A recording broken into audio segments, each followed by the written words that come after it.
நீ விசுவாசி, விசுவாசி. கர்த்தர் கர்ப்பத்தின் கண்ணியை தருவார். அது ஆனா பெண்ணா என்ன வேணும், நீ விசுவாசித்து கேளு, ஜெபம் பண்ணு, ஜெபம் பண்ணு. ரிப்போர்ட் என்ன வரும், அது நல்லதா வரும். விசுவாசி, நீ விசுவாசி. என் பிள்ளைகளுடைய வாழ்க்கை கர்த்தர் பார்த்து கொள்வார். அப்பா பலிக்கு ஆடு, கர்த்தர் பார்த்து கொள்வார். விசுவாசி.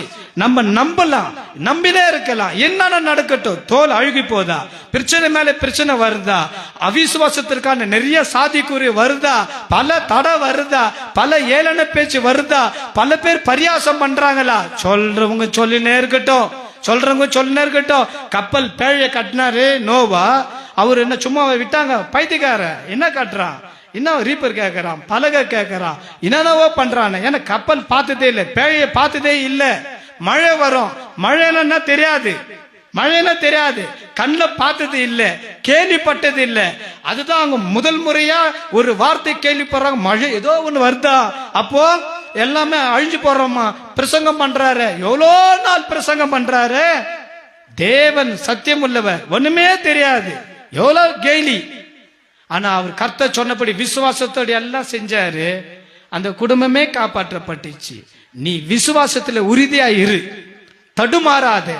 அவிசுவாசம் இருந்தா அப்பா கிட்ட சொல்லிடு, என்கிட்ட இருக்கிற அவிசுவாசத்தை அப்புறப்படுத்த அப்பான்னு சொல்லிடுங்க. ஏசப்பா கிட்ட கேளு, அப்பா ஏன் எங்களால் இது கூடாமல் போயிட்டு, ஏன் உமக்காக வாழ முடியல, ஏன் ஆத்மா ஆதாயம் பண்ண முடியல, ஏன் ஜெபிக்க முடியல.